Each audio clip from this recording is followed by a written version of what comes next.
à toutes et à tous. Aujourd'hui, je voudrais vous présenter un petit book haul, tout simplement parce que bon, on était parti en Bretagne et comment ne pas passer dans les librairies. On cherchait les bouquinistes, on n'en a pas trouvé. Je voulais prendre des livres d'occasion, j'en ai pas trouvé. Il faut dire aussi qu'on n'avait pas beaucoup de temps pour visiter la Bretagne, on avait juste 4 jours et évidemment on n'est pas venu pour chercher que des bouquinistes, on est venu voir la région. On était dans Ille-et-Vilaine.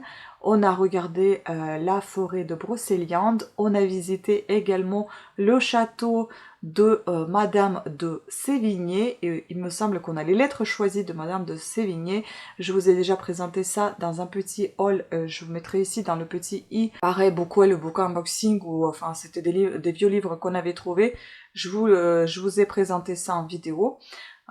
Et puis voilà, on a été visiter le château avec une superbe guide qui nous a expliqué qui c'est Madame de Sévigné, comment elle était. Enfin, c'était vraiment très intéressant d'entendre, de l'écouter et de voir quelqu'un qui vit vraiment ce qu'il raconte, qui vit cette histoire. C'était passionnant. Donc aujourd'hui, je vais vous présenter évidemment les livres. Ces livres-là, ils viennent de chez, je crois que c'était Super U, enfin un supermarché où j'ai trouvé. Et puis il y a la librairie Le Fayet, je connais pas, Le Fayet, donc librairie Le Fayet et puis papeterie Baon Ro, je pense. Et ça se trouve à Rennes, donc on était à Rennes. Je vais montrer d'abord ceux qui viennent de chez supermarché. Donc je ne connais pas du tout cette maison d'édition, la Joigny. C'est nouveau pour moi, j'ai jamais entendu parler. Donc ici nous avons Jean-Michel Lecoq, Trier les morts, roman policier, mais pas que. Donc une enquête du commissaire Paillardel. Ça a l'air super sympa. Et je pense qu'il doit y avoir en fait plusieurs enquêtes de ce monsieur. Je vais essayer de lire avant de... apprendre un peu plus avant de commencer à lire, parce que si c'est la suite de quelque chose, parce que là on a aussi un charmant petit village, on a la caresse des orties que j'ai d'ailleurs vue. Ah oui, il y en a beaucoup. Et disparition. Tout ça. Vous voyez? Donc il faut que je vois, est-ce que ça suit, est-ce qu'il y a une... Enfin, s'il y a une suite, ça doit être forcément le 4e tome du coup, parmi ces 3-là. Et est-ce que je suis obligée de les suivre? Et puis vous avez aussi le squelette de Rimbaud qui va sortir ou qui est déjà sorti. Donc je vous présente, le livre se présente comme ceci, les pages toutes blanches, assez bien remplies. Nous avons ici même pas 400 pages. Ah si, 410. Et je vais vous lire 4e de couverture. Donc sur les marchés, un artisan fait sensation. Sur son étal, des têtes, des membres criant de réalisme. Certaines œuvres ressemblent à s'y méprendre, à des personnalités. On reconnaît des auteurs, des hommes politiques, des vedettes de siècles passés. Les clients adorent. Chez un médecin légiste, une femme de ménage brise une de ces étranges sculptures. Le praticien découvre, effaré, que les ossements sont terriblement humains. Le commissaire Paillardel se lance à la poursuite de l'artiste. Au cours de son enquête, qui l'amène dans le sud de la France et dans les Ardennes, le policier découvre d'autres squelettes. Certains datent du 19e siècle, d'autres sont beaucoup plus récents. Ça promet. Et puis donc un autre, le prodigieux détective, roman policier mais pas que, les carnets de bonne allure. Celui-ci, il vient de C.H. de Burgh. Je connais pas non plus. Je ne sais pas aussi est-ce que c'est la suite ou pas. En fait, c'est marqué autrement. C'est marqué ici Dubourg. Et ici, vous avez Christophe Dubourg. C'est pas la même écriture du nom, mais c'est la même prononciation. Et là, nous allons avoir 374 pages. Voici aux mêmes éditions, assez bon, mi-dense, voilà, assez dense quand même. Donc ici, nous avons le prodigieux détective, c'est l'histoire de Virgile Lennox, jeune homme frondeur, vivant avec son père au fin fond du Nevada, dans la mal nommée bourgade de Perfection. La vie s'y écoule classiquement, c'est-à-dire assez rudement. Nous sommes à la fin du 19e siècle, jusqu'à un soir d'orage, durant lequel Virgile est foudroyé. À son réveil, il se découvre un don pour l'investigation et se lance dans une succession d'enquêtes qu'il résout avec brio. Fort de ses succès, il part pour la Californie se confronter à d'autres énigmes. Au hasard de ces mystérieuses pérégrinations, le prodigieux détective va croiser la route de Charlie Chaplin, de Harry Houdini et de bien d'autres personnalités marquantes. Donc méfiez-vous des apparences, ce roman est tout autant un polar historique qu'un western, un récit d'aventure ou un murder mystery, tel que John Dixon Carr, Agatha Christie, Clayton Lawson ou S.S.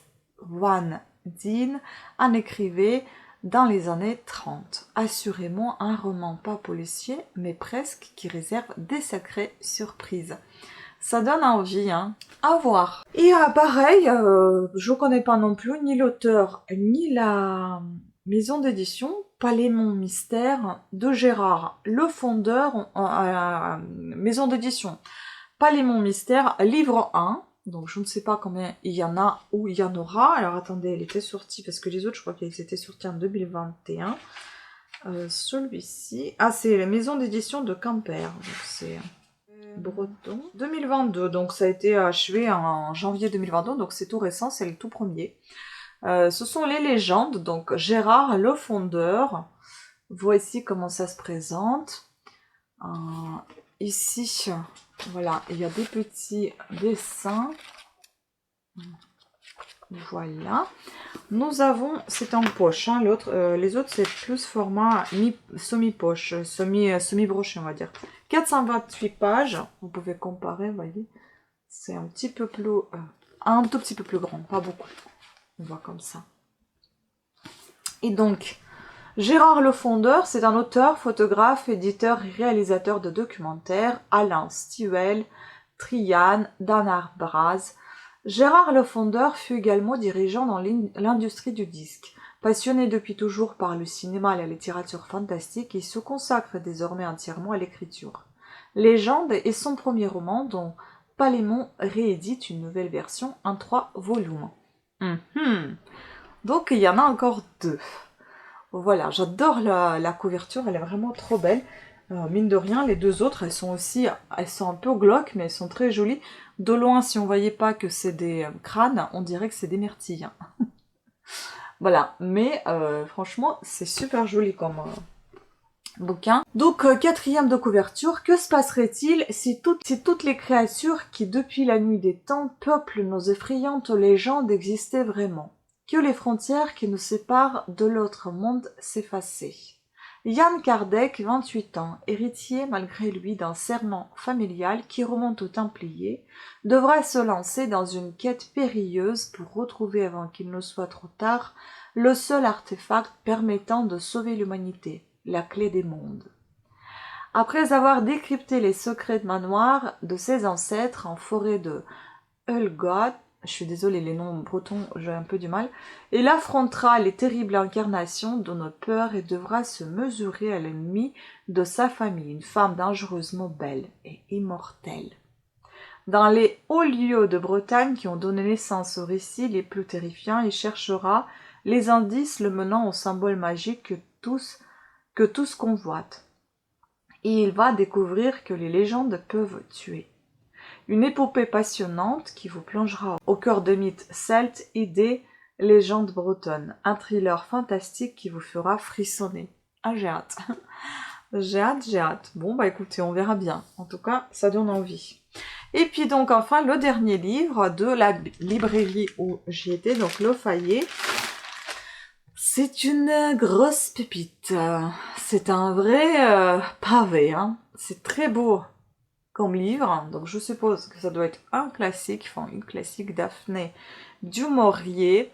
Honnêtement, j'en ai entendu plein de fois parler sur les réseaux, j'ai vu ces livres, mais je me suis jamais intéressée, et cette fois-ci, si. Peut-être aussi parce que le livre m'a beaucoup attirée, et peut-être aussi parce que dans celui-ci, il y a le préface de Tatiana de René, et moi j'aime beaucoup comment elle écrit, même si c'est assez Enfin, c'est des romans qu'elle écrit, mais c'est assez... il y a des histoires assez douloureuses, enfin bon, c'est un peu triste, mais j'aime beaucoup comment elle écrit, c'est très agréable à la lire. Donc, c'est peut-être ça aussi qui m'a attirée. Aux éditions Albin Michel, ce qui m'a moins attirée, c'est le pavé, quoi, enfin, c'est assez gros. Mais j'essaie de ne pas me faire peur, je vais quand même le lire parce que j'en ai vraiment envie. Et donc ici vous avez les romans de Cornouailles. Et ce qui m'a aussi attiré, c'est cette région de Cornouailles qu'on rencontre assez régulièrement dans les lectures anglaises. Donc à chaque fois quand j'ai un livre anglais, que ce soit un cozy mystery ou un thriller, eh bien souvent on est confronté à cette région de Cornouailles et ça m'attire beaucoup. Donc il faudra aussi que je regarde un petit peu sur internet de quoi il s'agit, comment il se présente, dans quel coin d'Angleterre il se trouve, parce qu'honnêtement, je ne sais pas géographiquement où il se situe, mais ça donne envie de découvrir un petit peu plus afin d'être dans cette ambiance à l'anglaise, on va dire. Donc, je vais vous lire la 4e de couverture, mais avant cela, je vais vous dire combien de pages il a ce gros bouquin. Et on n'est pas à 1000 pages, mais presque, on pourrait dire. Hein. On est à 905 pages. C'est assez dense, hein. Regardez-moi ça. Il est très beau. Franchement, c'est très agréable de le tenir dans les mains, mais très lourd, hein, quand même. Donc, les romans de Cornouailles. Et là, nous avons L'auberge de la Jamaïque, la crique du français et ma cousine Rachel. Donc, avant temps, Daphné du Maurier découvre la Cornouaille. Dès le premier regard, elle est captivée par la côte rocheuse, les bateaux, la mer, au ton vert et bleu, les petites maisons accrochées au flanc des falaises. Quelques années plus tard, la jeune femme se lance dans un roman d'aventure qui se déroule au XIXe siècle, avec une héroïne attachante, des personnages hauts en couleur et l'évocation de ces marais balayés par les bourrasques du côté de Bodmin. C'est L'auberge de la Jamaïque, son premier best-seller. Après l'ouragan Rebecca, immense succès dans le monde entier, elle échafaude dans la crique du français. La rencontre de l'audacieuse Lady Donna sans Colombe et d'un mystérieux pirate français qui mêle l'intrigue historique et amoureuse. Sans doute son livre le plus romantique. Avec ma cousine Rachel, nouveau triomphe, Rachel, ange ou diablesse, n'a rien d'une beauté fatale, mais c'est le genre de femme pour laquelle un homme pourrait faire n'importe quoi, celle qui fait perdre la tête. Un roman noir et étincelant qui ravira ses innombrables lecteurs. Finesse psychologique, description somptueuse de la Cornouaille, trame narrative haletante, autant de romans apportés, l'estampille du Maurier. Tatiana Deronay. Ça pèse, hein. C'est un gros brick. Mais franchement, ça me donne trop envie. Donc voilà, évidemment je vous en parlerai dans mes lectures terminées, dans mes points de lecture, donc mon avis, je vous le donnerai dans les vidéos suivantes, enfin prochaines. Actuellement je suis en train de lire le livre que je vous ai déjà présenté de Anya Egon, Le bonheur n'a pas de ride, il me semble que ça s'appelle comme ça. Et suivant que je vais lire, c'est Les 7 sœurs, tome 1 de Lucinda Riley, que normalement je me suis prévu de le lire ce mois-ci. Bon, vous verrez la vidéo beaucoup plus tard, mais là nous sommes en avril et nous sommes le 29, donc c'est un peu raté je pense pour terminer mes lectures. J'ai que 2 jours et je ne peux pas lire en 2 jours les 2 gros livres. En plus j'ai les portraits aussi à lire, enfin pas les portraits mais je sais plus si, je crois que la peinture, ça parle de la peinture des années, même du XVIe siècle il me semble. Donc c'est impossible, j'ai encore 3 bouquins mais que j'ai pas terminé, tout simplement parce qu'on était partis en vacances et honnêtement, tellement on était fatigué, épuisé, même si on était très content, mais je pense qu'émotionnellement c'était assez riche. L'air est agréable, propre, enfin non pollué, donc les paysages sont magnifiques et du coup t'es fatigué à la fin de la journée, donc je m'endormais tout le temps le soir, enfin bon, même dans la voiture, donc c'est impossible, je pouvais pas lire, donc c'était le repos total. Mais c'est pas bien grave, si j'ai pas lu ce mois-ci, je les rapporterai pour le mois prochain, et je vais m'efforcer à les lire avec d'autres livres que je me suis mis sur la liste de lecture du mois de mai. En tout cas, ça tombe bien, souvent c'est le mois de mai, c'est les mois de saga si je ne me trompe pas, et donc je serai bien dedans avec Lucinda Riley et sa saga des 7 sœurs. Donc le premier tome, j'aimerais vraiment accélérer cette lecture pour pouvoir acheter le dernier tome, je crois que c'est le 7, qui sort au format poche. Il est déjà sorti d'ailleurs au format brochet l'année dernière, il me semble. Et format poche, je crois que c'est mois de juin. Donc j'ai en tout pour tout 2 mois pour terminer les 6 tomes. Si je peux le faire, ça sera génial. Voilà, écoutez, sur ce, je vous remercie beaucoup de votre attention. J'espère que vous avez apprécié les pépites que j'ai trouvées, que j'ai dénichées. Et puis, bah, écoutez, je vais peut-être aussi regarder un petit peu les bouquins d'occasion. On peut pas toujours acheter que du neuf, même si j'adore acheter que du neuf. Mais je vais voir ce qu'il y a aussi dans l'occasion, dans ce qu'on trouve, puisqu'on fait souvent des encombrants. Vous allez voir ces vidéos si vous souhaitez sur ma chaîne Vita Beauté, je vous laisserai le lien ici en barre d'infos. N'hésitez pas à y faire un tour, puisqu'on trouve beaucoup de littérature étrangère ou française. Et ça fait toujours plaisir, c'est en langue étrangère ou en français également. Surtout en français, mais souvent on trouve aussi en anglais, en allemand, voilà. Donc sur ce, merci pour votre attention, pensez à vous abonner, à activer la petite cloche de notification, laissez un commentaire si vous avez lu quelque chose parmi ce que je vous ai présenté, est-ce que vous connaissez ces maisons d'édition, est-ce que ça vous attire cette lecture, sans spoiler bien évidemment, voilà. Sur ce, je vous dis à très bientôt. Ciao!